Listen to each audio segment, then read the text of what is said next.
కృపయు కనికరము సమాధానకరమ దేవ మా ప్రభును మా రక్షకుడైన యేసుక్రీస్తు వారి పరిశుద్ధమైన నామమున మీకు వందనాలు. మమ్మల్ని ఎంతగానో ప్రేమించి మా కొరకై స్థితిలో అప్పగించుకొని మీరు కార్చిన శ్రేష్టమైన పరిశుద్ధమైన రక్తం ద్వారా ఇచ్చిన రక్షణకై వందనాలు.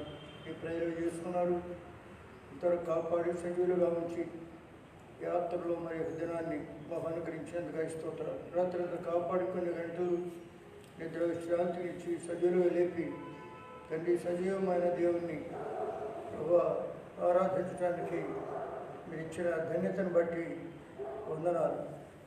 మమ్మల్ని మీరు చూపుతూ వచ్చిన దయాతను బట్టి వందనాలు. మీ ఆవరణంలో ఉండే ధన్యత, మీ ఇంట్లో ఉండే ఆధిక్యత ఇచ్చారు, వందనాలు చెల్లిస్తున్నాం. మీ మందిర సమృద్ధిని బట్టి మిమ్మల్ని పోషిస్తూ ఆదరిస్తూ అనేక విషయాల్లో మీరు చూపుతూ ఇస్తున్నారండి.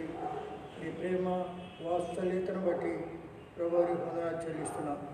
దినాన్ని కుటుంబ ప్రార్థనతో ప్రారంభించడానికి మీరు ఇచ్చినటువంటి క్రమాన్ని బట్టి వందనాలు. తండ్రి అనేకులకి ధన్యత లేనటువంటి వారు ఉంటుండగా మీరు సహాయం చేయండి.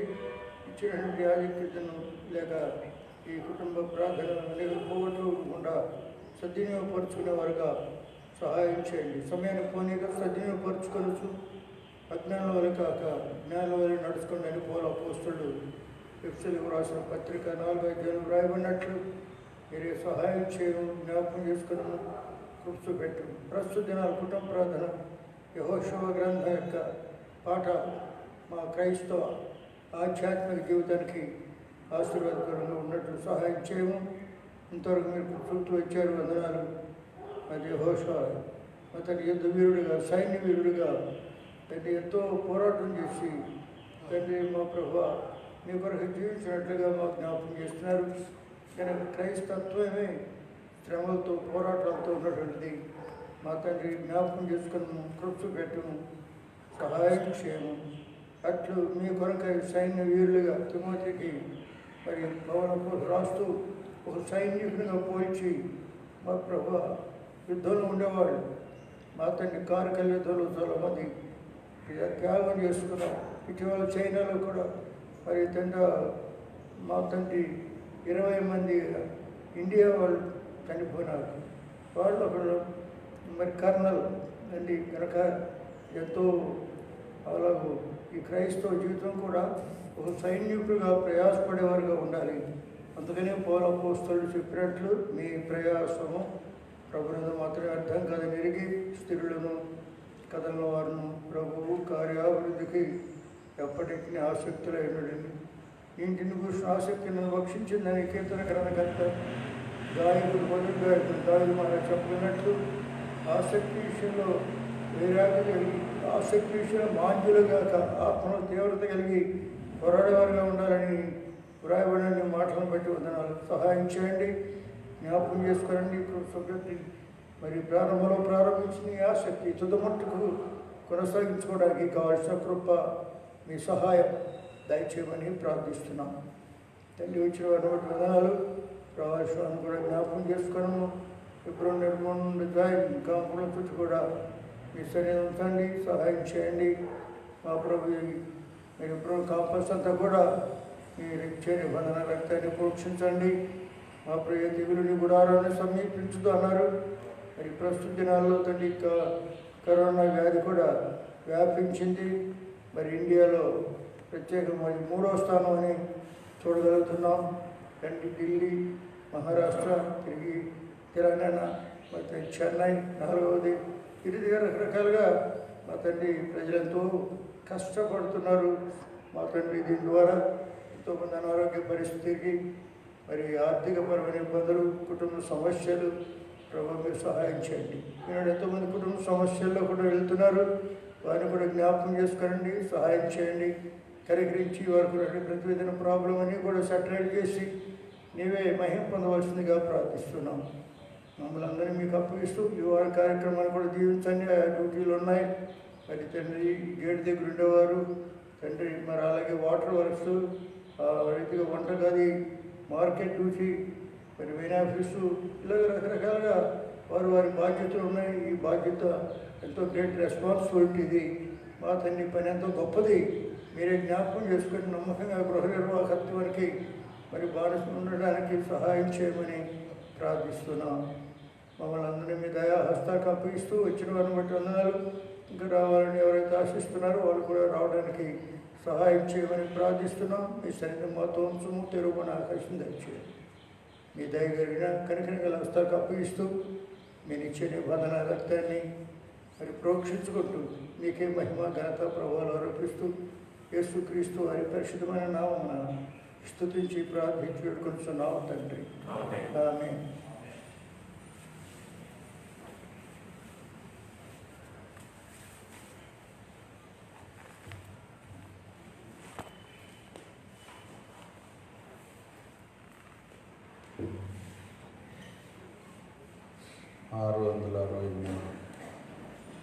ధన్యుడు నువ్వు ధన్యుడు. పాత పుస్తకం అయితే 561. ఓ ఇశ్రాయేలు బహు ధన్యుడు. 663. పాత పుస్తకం అయితే 561. ధన్యుడవు నీవు, ధన్యుడవు, ధన్యుడవు నీవు, ధన్యుడవు.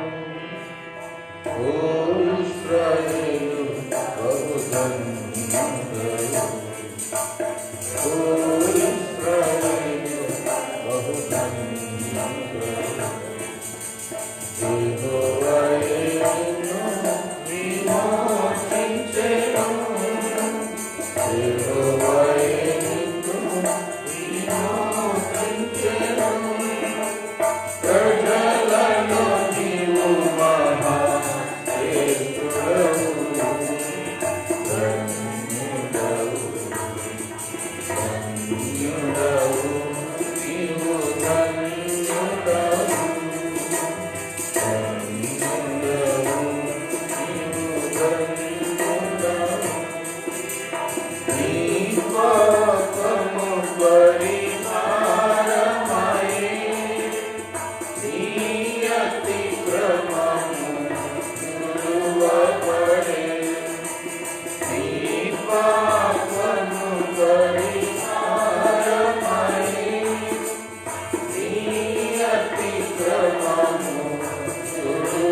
మహాసకులతో కూర్చుండగా అపహాసకులతో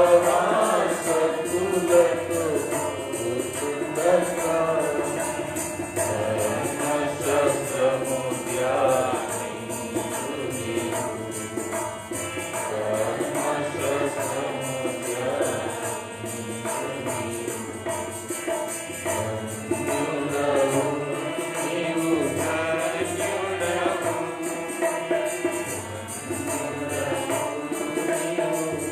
ధన్యుడవు. ప్రభునిచ్చే నీవు బలముంది. ప్రభు మార్గము నీ యందుంది. ప్రభునిచ్చే నీవు బలముంది. ప్రభు మార్గము నీ యందుంది. జలములలో నీవు నడచుచు. జలములలో నీవు నడచుచు. జలమయముగా చేయు నీవు. జలమయముగా చేయు నీవు. ధన్యుడవు నీవు, ధన్యుడవు. ధన్యుడవు. యెహోవాయే ఉత్తముడని రుచి చూచి మరి ప్రభునిరికి. యెహోవాయే ఉత్తముడని రుచి చూచి మరి ప్రభునిరికి. మహోన్నతుని ఆశ్రయించి. మహోన్నతుని ఆశ్రయించి. ఆరాధించు నీవు ధన్యుడవు. ఆరాధించు నీవు ధన్యుడవు. ధన్యుడవు నీవు, ధన్యుడవు. ధన్యుడవు నీవు, ధన్యుడవు. ఓ ఇశ్రాయేలు బహుధన్యుడవు. ఓ ఇశ్రాయేలు బహుధన్యుడవు. యెహోవాయే నిన్ను విమోచించెను. యెహోవాయే నిన్ను విమోచించెను. ప్రజలలో నీవు మహాశ్రేష్ఠుడవు. ప్రజలలో నీవు మహాశ్రేష్ఠుడవు.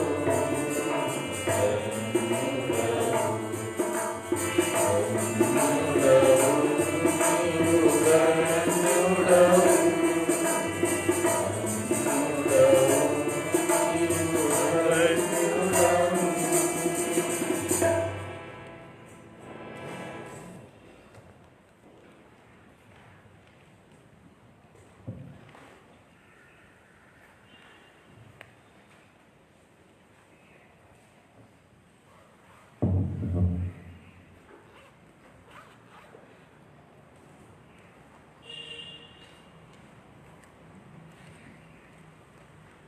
యెహోషువ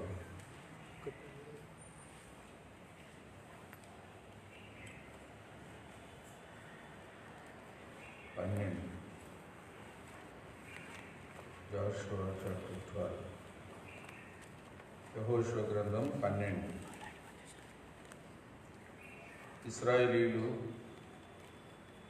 యోర్దానుకు తూర్పుగా అవతలనున్న అర్నోను లోయ మొదలుకొని హెర్మోను కొండ వరకు తూర్పునందలి మైదానమంతటిలో హతం చేసి వారి దేశములను స్వాధీనపరచుకున్న రాజులు ఎవరనగా అమోరీల రాజైన సీహోను అతడు హెష్బోనులో నిలిచి అర్నోను ఏటి తీరమందలి అరోయేరు అనగా ఏటి లోయ నడుమ గిలాదు అర్ధ భాగము మోనీయుల సరిహద్దుగా ఎబ్బోకు ఏటి కిన్నెరెద్దు సముద్ర విషయమే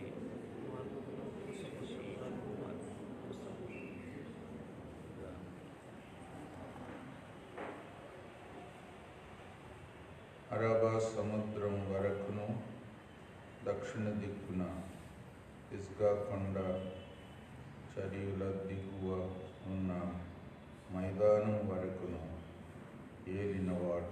ఇశ్రాయేలీయులు బాషాను రాజైన ఓగు దేశము పట్టుకొని అతడు రెఫాయిల శేషంలోనొకడు. అతడు అష్టారోతులో ఇద్రేయిలో నివసించి గిష్బీయుల యొక్కయు మాయకతీయుల యొక్కయు సరిహద్దు వరకు బాషాను అంతటిలో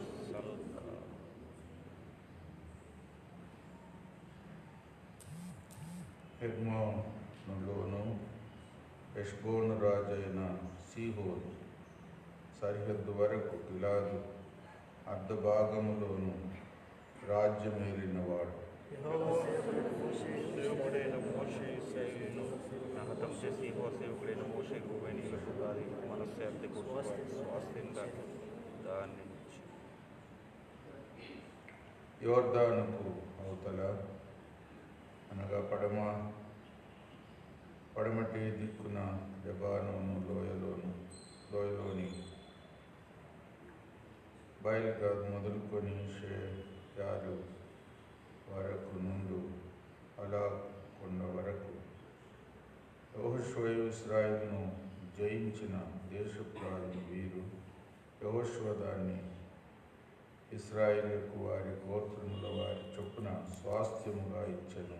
మన్యములోను లోయలోను సెఫేలా ప్రదేశంలోను చర్యల ప్రదేశంలోను అరణ్యంలోను దక్షిణ దేశంలోను హిత్తీలు అమోరీలు కనానీయులు పెరిజీయులు స్త్రీలు యూసీయులు వారి రాజు ఇశ్రాయేలు వారసులు కారణంగా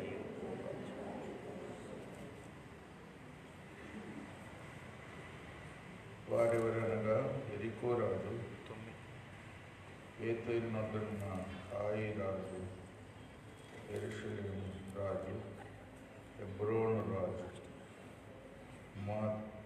ఇర్మాతు రాజు. చదువు.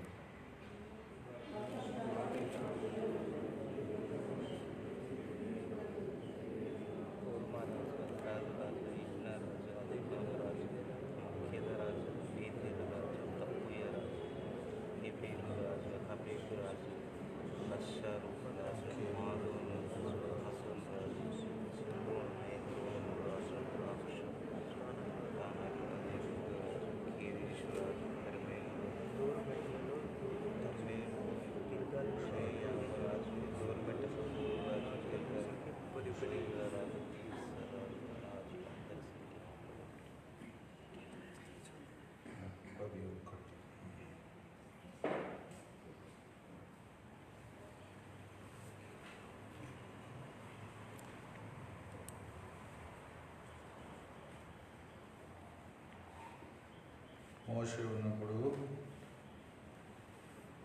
యోర్దాను దాటకముందే కొంతమంది రాజులను జయించారు ఇశ్రాయేలీయులు.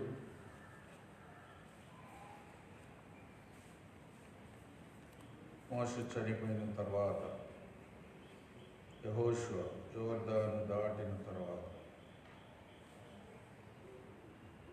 31 రాజు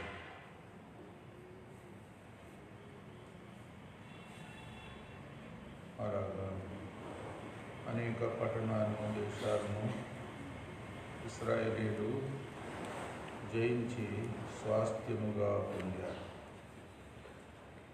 వారిని కూడా పూర్తిగా నాశనం చేశారు. స్వాస్థ్యముగా పశువులను, వస్తువులను తీసుకున్నారు.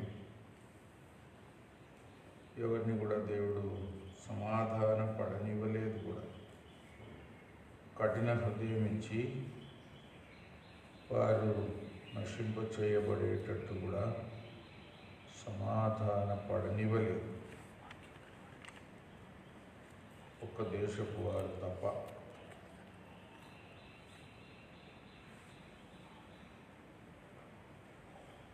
అలాగూ దేవుడు ఇశ్రాయేలుకి ఇచ్చిన విజయం యొక్క పట్టి మనం ఇప్పుడు చదువుకున్నాం. క్రైస్తవ జీవితము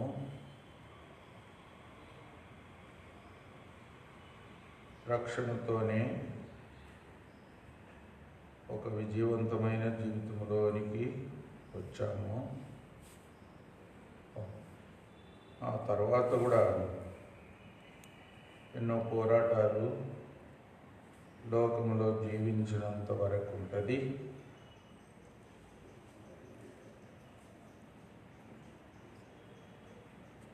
అలాగా మెట్టున విజయం సాధించే జీవితముగా ఉంటుంది. దేవుని బిడ్డల జీవితము అంత ధన్యకరమైనది. రక్షణ పొందడమే ఒక విధంగా మరణమును దాటడం. ప్రభువు చెప్పిన మాట ప్రకారం నా మాట విని నన్ను పంపిన వాని యందు విశ్వాసం ఉంచువాడు తీర్పులోనికి రాక మరణములో నుండి జీవములోనికి దాటి ఉన్నాడు. మరణమును దాటడం ఎంత గొప్ప విజయం. ప్రభు కూడా చెప్పిన మాట ప్రకారం నా యందు విశ్వాసం ఉంచువాడు చనిపోయినను బ్రతుకును, బ్రతికి నా యందు విశ్వాసం ఉంచువాడు ఎన్నటికి చనిపోడు. ఎన్నటికి చనిపోడు. ఇంకో మాటలో ఆ మాట వినువాడు మరణము చూడడు. ఆ మాట చెప్తారా? యోహాను సువార్త 8:51 చూడండి. 51 యోహాను సువార్త 8:51 ఎన్నో రెఫరెన్స్ అధ్యాయం 8.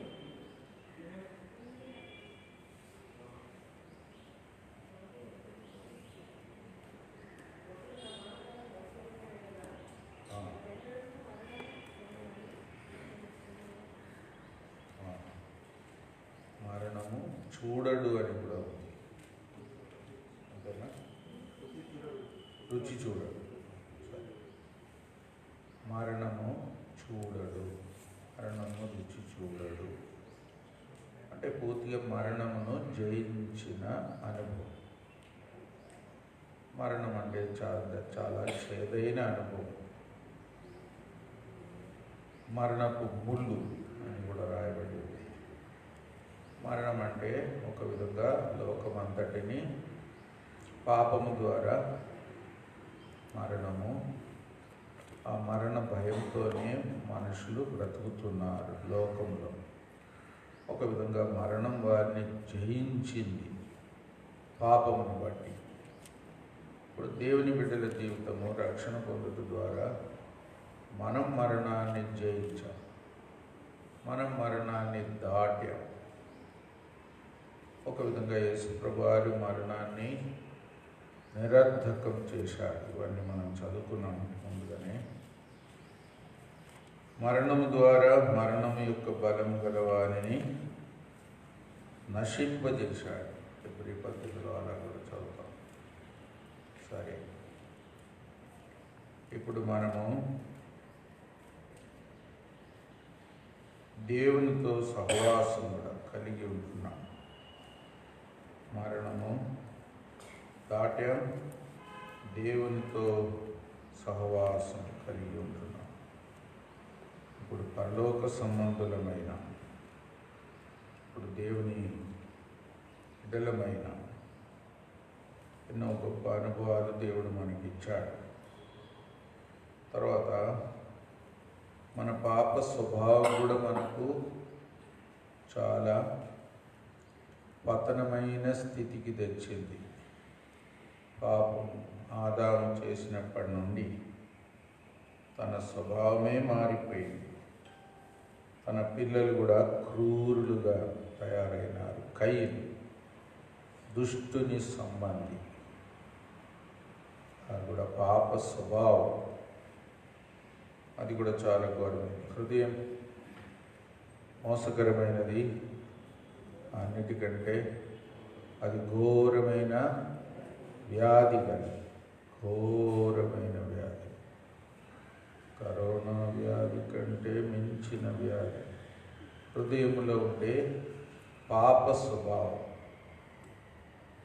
అది కూడా దేవుడు మనకు దాని నుండి కూడా విడుదల ఇచ్చాడు రక్షణ ద్వారా. అది మనము యేసు ప్రభుతో పాటు చనిపోయిన అనుభవం. అది గొప్ప అనుభవం. చనిపోయిన వారు పాపం చెయ్యరు. మరణం అనేది పాప స్వభావానికి మందు. పాప స్వభావాన్ని ఎవరు మెరుగ్గా చేసుకోలేరు, దాన్ని అదుపులో కూడా పెట్టుకోలేరు. దాని యొక్క ప్రభావం మనుషుల మీద ఉంటుంది ఈ శరీరం వదిలిపెట్టేదాకా. మనం రక్షణ పొందినా కూడా మనలో పాప స్వభావం ఉంటుంది. అయితే దేవుని స్వభావం కూడా ఉంటుంది.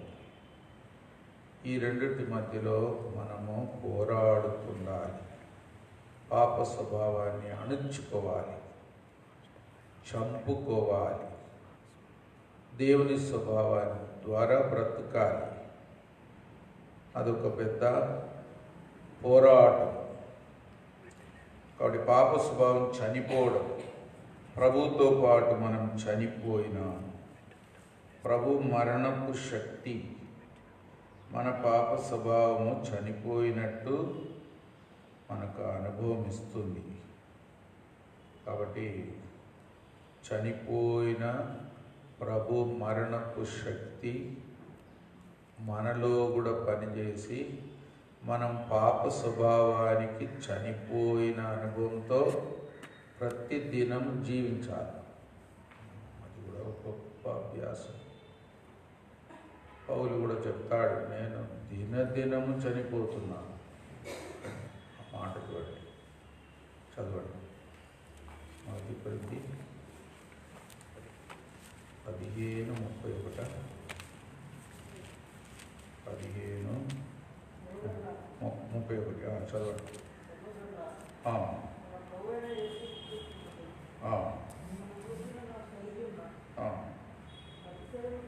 తోడు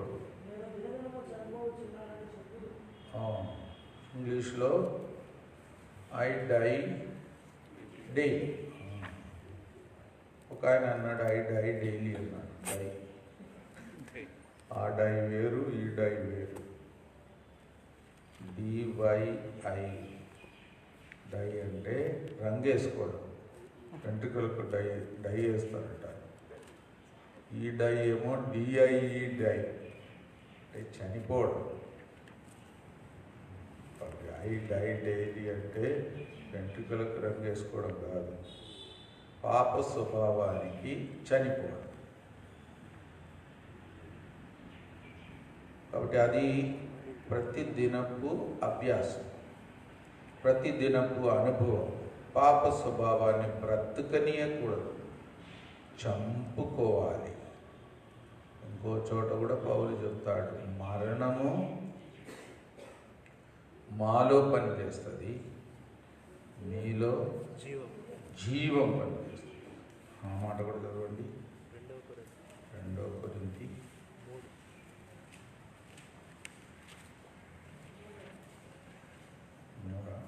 2:16.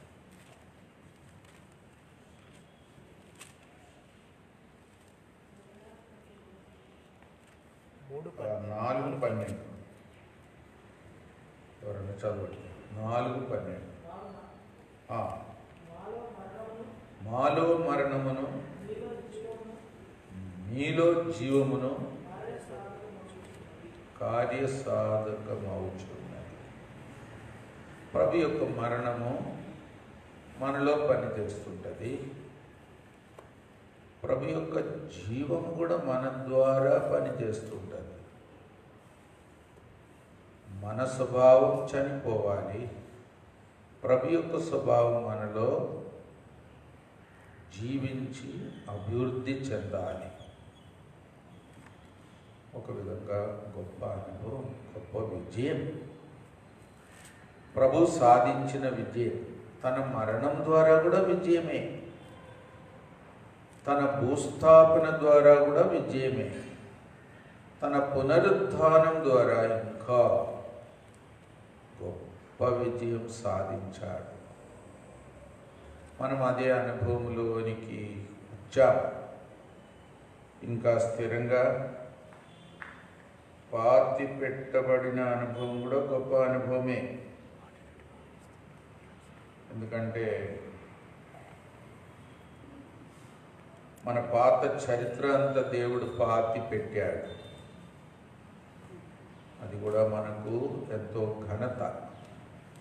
కొంతమంది పాత పాపాలు, పాత జీవితంలో చేసిన పొరపాటును బట్టి ఎప్పుడు దుఃఖిస్తూ ఉంటారు, విచారిస్తూ ఉంటారు, భయపడుతుంటారు, జ్ఞాపకం చేసుకొని నిద్ర కూడా పట్టకుండా ఉంటారు.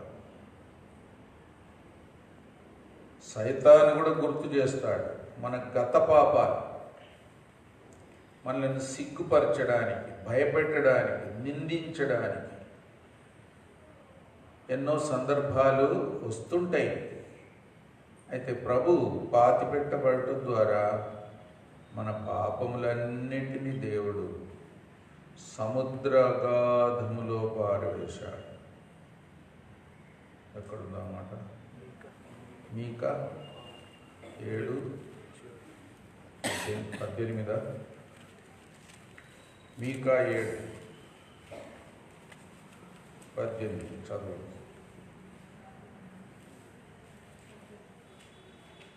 మీకా 7:19 చదవండి. వారి పాపములన్నిటినీ, చివరి మాట, వారి పాపములన్నిటినీ సముద్రపు అగాధముల్లో నీవు పడవేతు. సముద్ర అగాధములో పడవేతు. పక్షి గారి వాక్యాలు చాలాసార్లు వర్ణించి చెప్పేవారు. వీపు వెనకాల పారేశాడు.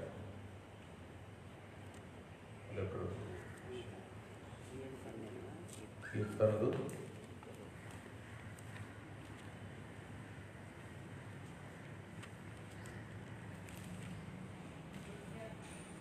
38:17. 38:17 ఎవరైనా చదవండి. 38:17.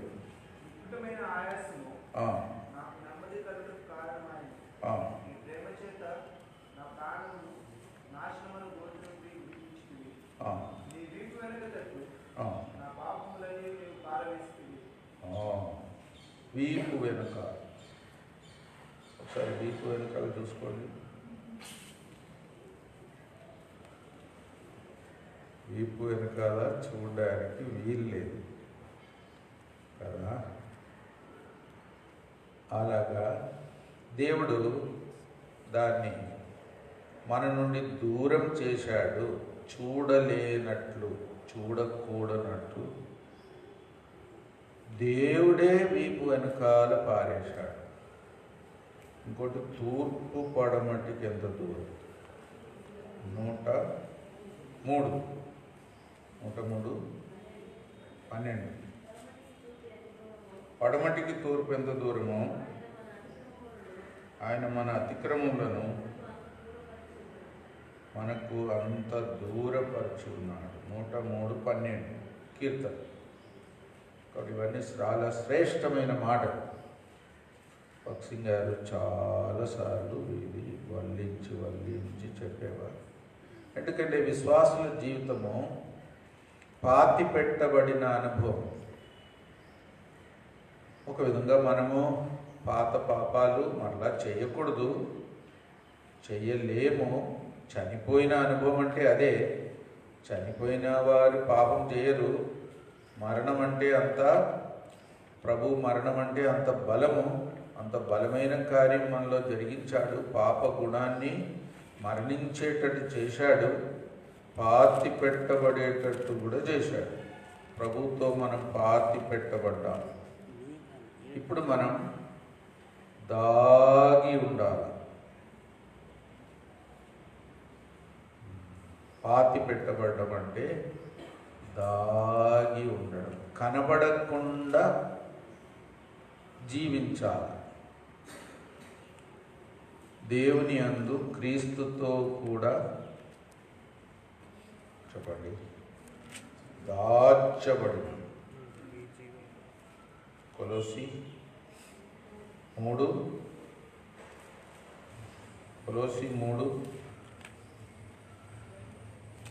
2.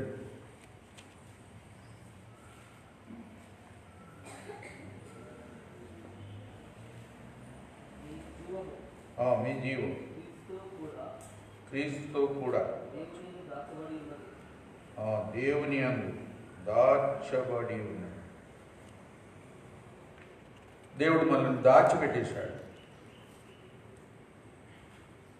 మన పాపములు, మన పూర్వ చరిత్ర, మన స్వయమును కూడా దాచిపెట్టేశాడు. దాగి ఉండడం, దాచబడడం, క్రీస్తుతో కప్పబడడం, మనల్ని మనము కనపరుచుకోకుండా జీవించడం, కనబడకుండా జీవించడం. క్రీస్తే కనబడాల, క్రీస్తునే ధరించుకోవాలి. మన వ్యక్తిత్వము దేవుని ముందు కనపరుచుకోవడానికి లేశమైన యోగ్యమైనది కాదు. క్రీస్తునే ధరించుకొని క్రీస్తునే కనపరచాలి. లోకానికి కూడా క్రీస్తును బయలుపరచాలా, దేవుని ముందు కూడా క్రీస్తును ధరించుకోవాలి. మనలను దాచి ఉంచాలి. ఒక విధంగా మన ధన్యకరమైన జీవితం అలాగుంటుంది. తర్వాత తిరిగి లేచిన అనుభవం, పరలోక సంబంధమైన అనుభవం, నూతన స్వభావం, దైవిక స్వభావం, దేవుని స్వభావం, క్రీస్తు పోలిక, పరలోకపు ఆశలు, పరలోకపు గురి. ఇంకా ఎప్పుడు మనం పైకే చూడాలి.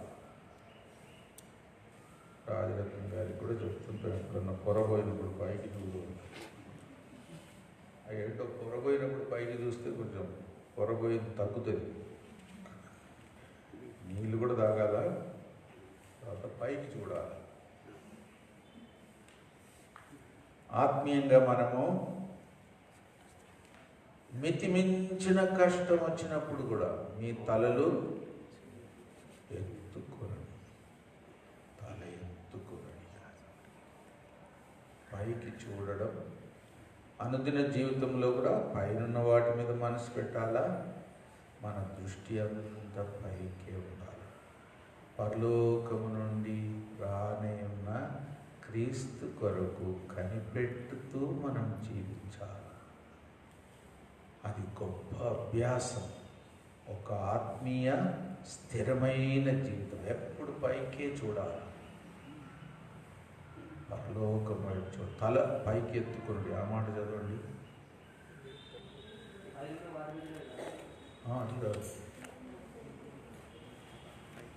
తల పైకి ఎత్తుడు. శ్రమలు వచ్చినప్పుడు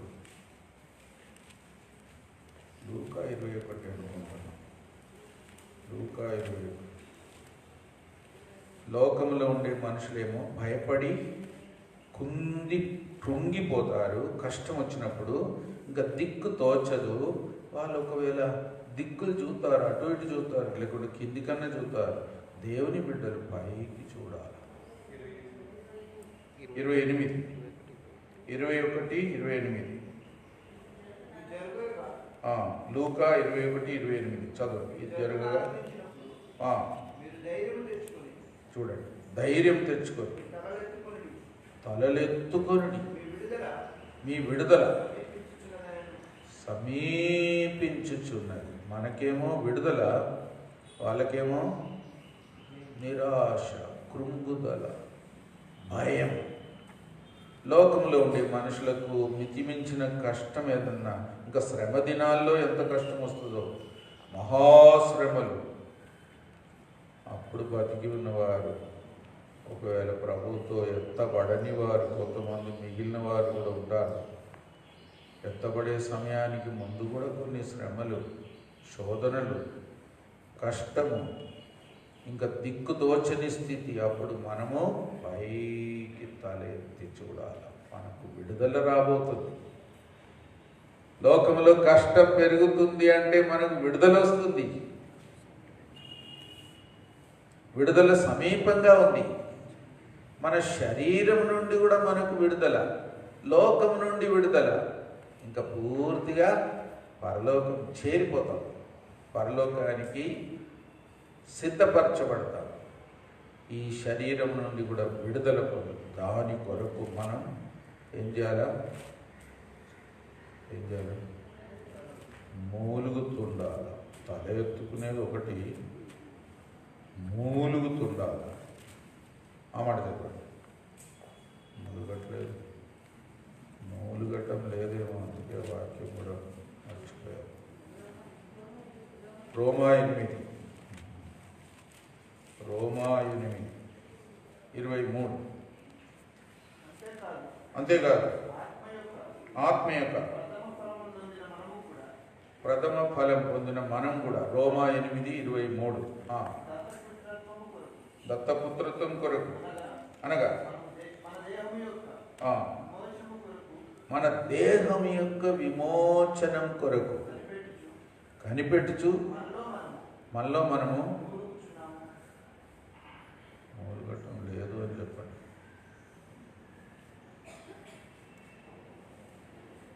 మన మూలుగులన్నీ కడుపు నొప్పి, లేకుంటే తలనొప్పి, ఇంకేం నొప్పి అబ్బా, పీపు నొప్పి కొంతమందికి. అయితే అస్సలు మూలుగేంటి? నా శరీరం నుండి నాకు పూర్తి విడుదల కావాలి. ఈ మట్టి శరీరం వద్దబ్బా, ఈ పాప గుణం ఉండే శరీరం వద్దు, ఈ బలహీనమైన శరీరం వద్దు, ఈ ఆదాము స్వరూపం ధరించుకున్న శరీరం వద్దు, ఈ లోక సంబంధమైన క్షయమైన శరీరం వద్దు. పరలోక సంబంధమైన ప్రభు పోలిక కలిగిన ఆ శరీరం నాకు ఎప్పుడు దొరుకుతుందో, ఎంత త్వరగా దొరుకుతుందో. ఆ దినం దగ్గరికైంది అంటే సంతోషంగా, ఒక విధంగా ఎదురు చూస్తూ, దాని కొరకు ఆశపడుతూ, ఇక్కడ దీనిలో ఉండేది ఇష్టం లేక కష్టంగా, ఈ శోధనను బట్టి, బలహీనతను బట్టి మూలుగాల. అంత బాధతో ఎదురు చూడాలి, ఆశతో ఎదురు చూడాలి. అది పొందేదాకా నేను ఊరుకోలేను అన్నట్టు ఉండాలి. ఎంతైనా దేవుని బిడ్డల యొక్క అనుభవం, అనేక పోరాటము, అనేక విజయాలు, అనేక స్వాస్థ్యమైన అనుభవం, ధన్యకరమైన అనుభవంతో కూడినది. ఇశ్రాయేలీయులు కనాను దేశము స్వతంత్రించుకున్నట్టే మనం కూడా అనేక గొప్ప అంతస్తును అనుభవించడానికి సిద్ధపడుతున్నాము. ఈ శరీరం తర్వాత ఈ లోకము కూడా విడిచిపెట్టడం, లోకములో ఉండేదానికంటే ఈ లోకమును విడిచిపెట్టి పరలోకము చేరడం, ఈ లోక ఆకర్షణ నుండి విడిచిపెట్టబడడం, ఈ లోక బంధకాల నుండి విడిచిపెట్టబడడం, లోకంలో ఉన్నదంతయు శరీరాశ, నేత్రాశ, జీవపు డంబం. శరీరాశ, తర్వాత నేత్రాశ. సొలొమోను కూడా రాస్తాడు, ఎంత చూసినా కళ్ళకు తృప్తి కలగదు. ఈ లోకంలో ఉన్నదంతా కూడా ఎంత గొప్పదిగా కనబడినా కూడా అది వ్యర్థం. వ్యర్థం ఒకటే కాదు, ఆయాసం.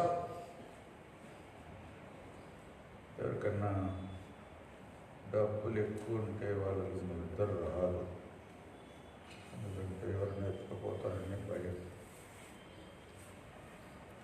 ఇంకెవరికైనా ఆస్తి ఎక్కువ ఉంటే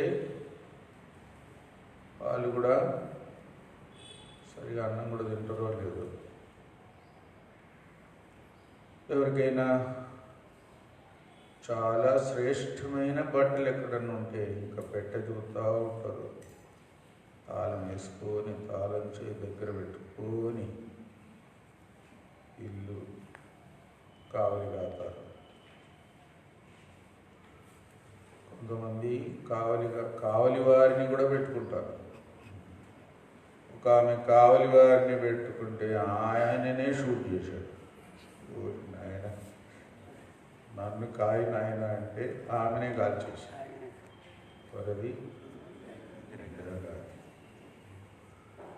ఇట్లా ఉంటుంది. లోకం వ్యర్థం, శూన్యం, ఆయాసం, దుఃఖం, భయం, చివరికి నిరాశ. అందుకే లోకంలో ఉన్న వాటిలో దేన్ని కూడా ప్రేమించకూడదు. ఎవరైనా లోకంను ప్రేమిస్తే తండ్రి ప్రేమ వారిలో ఉండదు. లోకంలో ఉన్నంత వరకు ఉండొచ్చు జాగ్రత్తగా. లోకంలో ఉన్న వాటిని ఏదైనా దేవుడు ఇచ్చినా దాన్ని వాడుకోవచ్చు. ఇంకా వాడుకునే దానికంటే ఇతరులకు ఇచ్చేది మంచిది. ఏది దాచిపెట్టుకోవద్దు. ఇక్కడే ఉండాలని కూడా ఆశపడవద్దు. ఎప్పుడు వెళ్ళిపోదామా అని ఉండాలా. లోకంలో జీవించినంత వరకు పరదేశులుగా జీవించాల. లోకానికి చెందని వారిగా జీవించాల. అది ధన్యకరమైన అనుభవం. అలాంటి వారికి దేవుడు సొంతమవుతాడు. వాహ్, ఆ మాట చదవండి. 11, 16 హెబ్రీ 11, 16. అయితే శ్రేష్టమైన దేశము అనగా పరలోక సంబంధమైన దేశమును కోరుచున్నాను. అందుచేత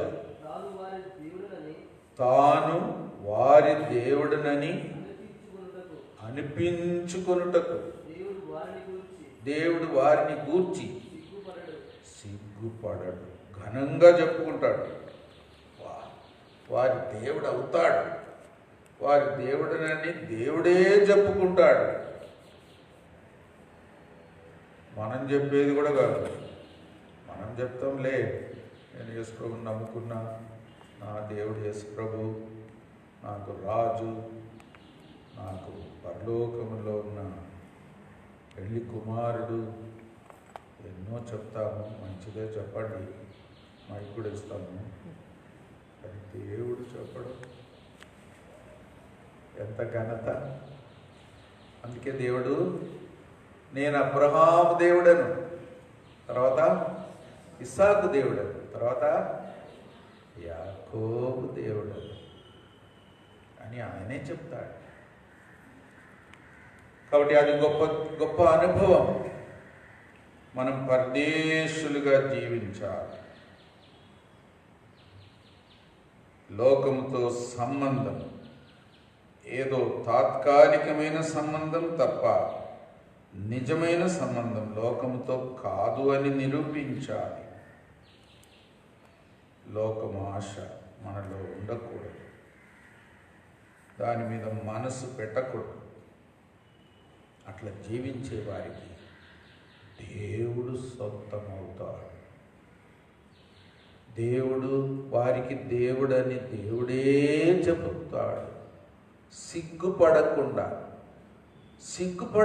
అని ఎందుకు రాయబడి ఉందో, ఎవరైనా లోక సంబంధులుగా లోకం మీద ఆశ పెట్టుకొని మనసు పెట్టుకొని జీవిస్తే వారికి దేవుడని చెప్పడానికి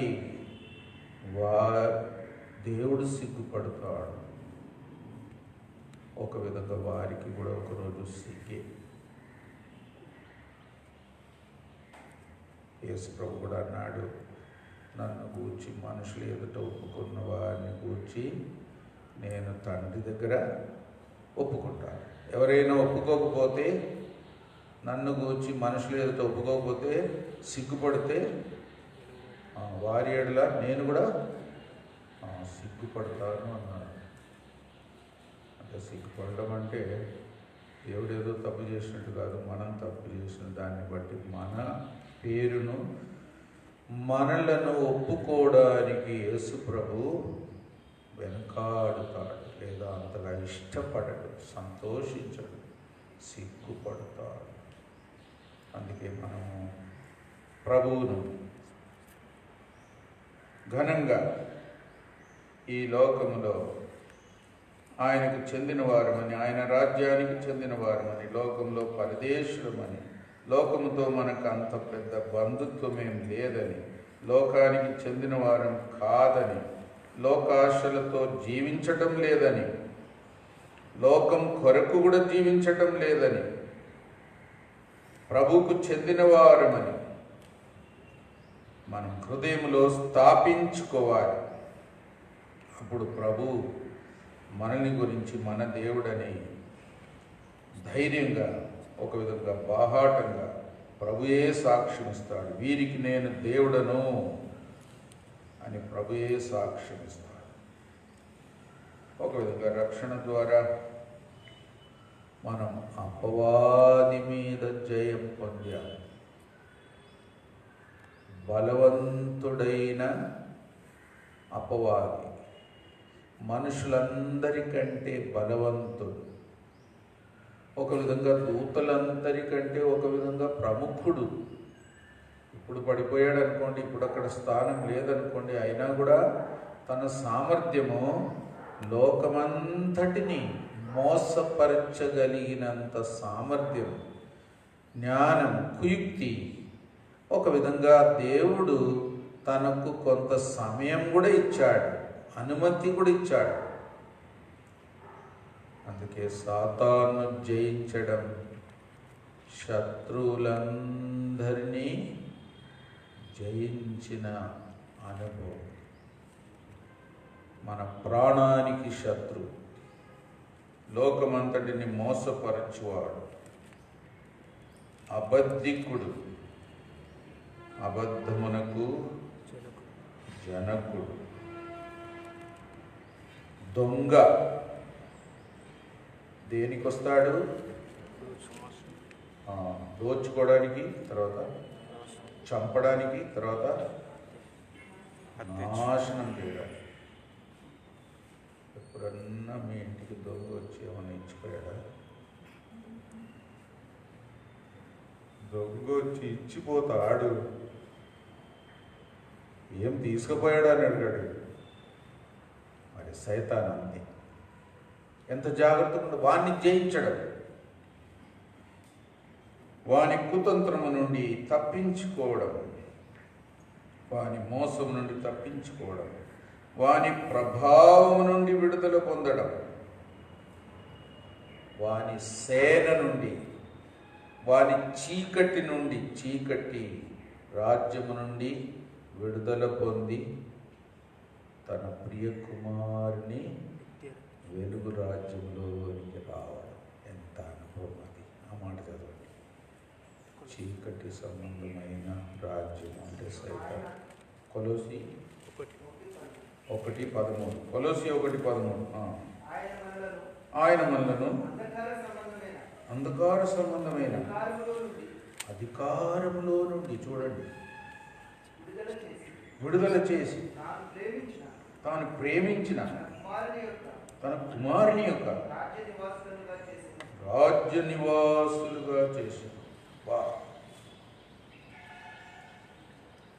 కాబట్టి అది గొప్ప విడుదల, నిజమైన స్వాతంత్ర్యం. లోకం సాధించలేనిది, మనుషులు ఎవరు సొంత శక్తితో సాధించలేని విజయం, విడుదల. ఐగుప్తు నుండి ఇశ్రాయేలును విడిపించినది ఒక నీడ. మనలను సైతాను శక్తుల నుండి, చీకటి రాజ్యము నుండి, చీకటి శక్తుల ప్రభావం నుండి, పాపపు ప్రభావం నుండి, లోకపు ప్రభావం నుండి, మన లోపట ఉన్న పాప స్వభావం యొక్క ప్రభావం నుండి, మన శరీర బలహీనతల నుండి, క్షయత నుండి ఎన్ని విజయాలు దేవుడిచ్చాడు. అందుకే మనం ప్రభువును స్తుతించాలా, ఆ విజయముతో జీవించాలా. ముఖ్యంగా మన ప్రాణాన్ని నాశనం చేయడానికి తెగించి మనకంటే బలవంతుడుగా అనేకులను లోకంలో వశం చేసుకున్న ఆ శత్రు చేతిలో నుండి, వాని ప్రభావం నుండి మనల్ని విడిపించాడు. ఇప్పుడు శత్రువుకు మన మీద ఎలాంటి హక్కు లేదు. దుష్టుడు వారిని ఏం చేయడు? ముట్టడు. ఆ మాట తెలపండి. ముట్టడు. ముట్టాలంటే దేవుని పర్మిషన్ కావాలి. అది కూడా 1 యోహాను 5:18 చదవండి. 1 యోహాను 5:18.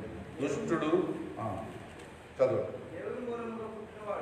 దేవుని మూలముగా పుట్టినవాడు తను భద్రం చేసుకొనును గనక దుష్టుడు వాడిని ముట్టడు. ముట్టడానికి కూడా హక్కు లేదు. యోబు జీవితంలో కూడా దేవుడు అనుమతించేంత వరకే ఏమైనా శోధన, పరీక్ష పెట్టగలిగాడు. చివరికి దేవుడు ఏం చేశాడు? యోబు యొక్క ప్రాణమును ముట్టకూడదు. యోబు యొక్క ప్రాణమును ముట్టకూడదు.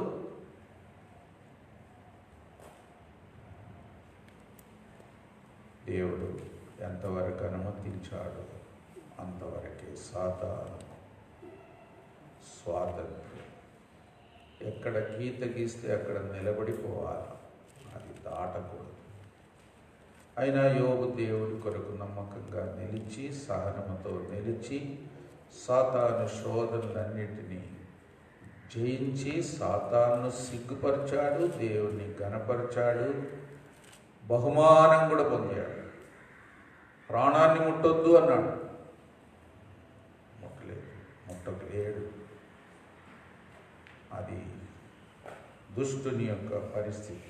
అందుకే మనం ధన్యులం. దేవుడు మనలను దుష్టుని నుండి కూడా కాపాడి విజయం ఇచ్చాడు. మనము పొందిన విజయం రక్షణ ద్వారా ఎంతో గొప్పది.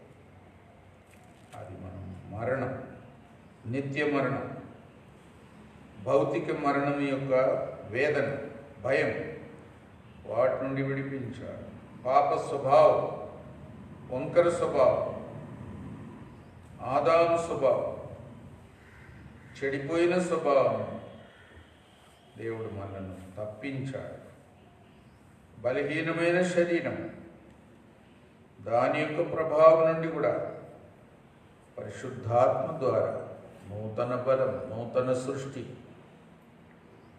లోకం యొక్క ప్రభావం, లోకముతో సంబంధం లేకుండా, లోకాశలు లేకుండా లోకంలో పరదేశిగా జీవించే అనుభవం.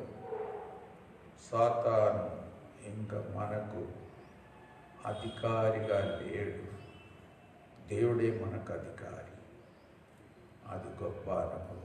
అందుకే మనం ప్రభువును స్తుతించాలా, ఆ అనుభవంలో కూడా ముందుకు సాగాల. మనం గొప్ప విజయశాలులమైనాము అని రక్షణ ద్వారా, యేసు ప్రభు ద్వారా అయినా ఎప్పుడు ఆ అనుభవంతోనే ముందుకు సాగాలి. ప్రభు మనకు సహాయపడను గాక. ప్రార్థన చేయండి. ఒక సహోదరుడు మొదలు పెట్టండి. లోకం అంతటి కొరకు ప్రార్థన చేయండి. మన దేశం కొరకు కూడా ప్రత్యేకంగా ప్రార్థన చేయండి. ఈ వ్యాధి మన దేశంలో కూడా ఎక్కువ అవుతా ఉంది. వ్యాక్సినేషన్ కనిపెట్టడానికి ఇంకా చాలా కాలం పడుతుంది అంటున్నాడు అని హోమియో డాక్టర్ అయితే మనకి ఇచ్చాడు. సరే, అది కూడా వాడండి. హోమియో మందు మంచిదే, దానికి సైడ్ ఎఫెక్ట్స్ ఉండవు. ఎవరికైనా దొరకకపోతే కూడా చెప్పండి. మన డాక్టర్ ప్రమోద్ ఈ కరోనా వ్యాధికి దానిని ఆపడానికి ఏదో హోమియో డోస్ వాడితే మంచిదని ఇచ్చాడు, వాడండి. దేవుడు ఇంకా అసలు వ్యాక్సినేషన్ కూడా కనిపెట్టడానికి ప్రయత్నం చేస్తున్న వారికి కూడా దేవుడు జ్ఞానం ఇచ్చినట్లు ప్రార్థించండి. మన దేశస్తుల కొరకు అనేకులు రక్షణ పొందడానికి, క్రైస్తవ దేశాలు కూడా మేలుకోవడానికి, ఇతర దేశాలు కూడా యేసు ప్రభు వైపు మళ్ళడానికి, సువార్త వినడానికి, రక్షణ పొందడానికి, వాక్యం వినడానికి, దేవుడా అని పిలవడానికి, దేవుని వైపు ఆశ కలిగిన వారుగా, దేవుని భయం కలిగిన వారుగా, నీతి గలవారుగా కాగలిగినట్లు, లోకమంతా కూడా మార్చబడినట్లు, పైకి చూడనట్లు ప్రార్థన చేయండి. సహోదరుడు మొదలు పెట్టండి, చేయండి.